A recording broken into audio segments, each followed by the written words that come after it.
Chapter 24, Section 3. Um, Almost all of your nobles were also knights, but they had to earn their knighthood. They weren't just automatically knights. And as a knight, once you were knighted, you would follow a code of chivalry. And this code said you would obey your lord, you would show bravery, you would respect women of noble birth, you would honor the church, you would help people, you would be honest, and you would fight fairly. This idea of chivalry became the guide today for people with good manners. So nobles would start training pretty early to become knights.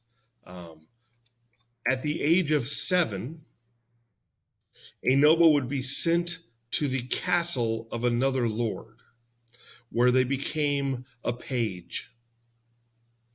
And the page was a person who helped the knights take care of their destriers or their war horse.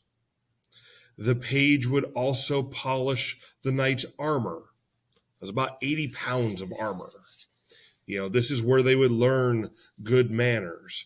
They would run errands for the ladies. They were taught to ride. They were taught to fight. At the age of 14, by the age of 14, they could handle their lance. They could handle their sword while simultaneously being on horseback.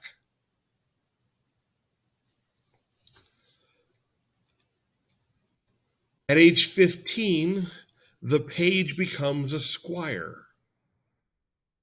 The squire was under the knight's care. The squire would go into battle with the knight. Their job was, if the knight was wounded or fell, they were to rescue the knight. Any squires who were good at fighting could become knights. When you became a knight, you went through a special ceremony called dubbing. And the squire would kneel, and they promised to defend the church and the Lord, and they promised to protect the weak.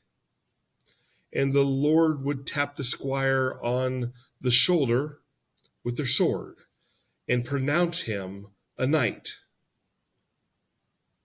And then the knight's sword would be placed in their scabbard or the sword holder on their side. This would show that the knight would fight by the Lord's side.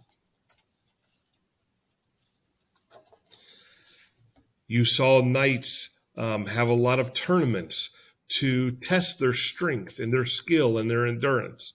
This really helped train the knights for war. They would have these large fields, and people would come out and they would watch these tournaments, and you would see jousting, where two knights would carry lances on their horse and charge at each other and try to knock the other knight to the ground. There was a high cost to these tournaments. Men and horses sometimes were killed or wounded. Equipment is damaged. As a noble, if you put on this tournament, you had to feed hundreds. But these tournaments were popular. Sometimes they were just for fun, and sometimes they were to the death.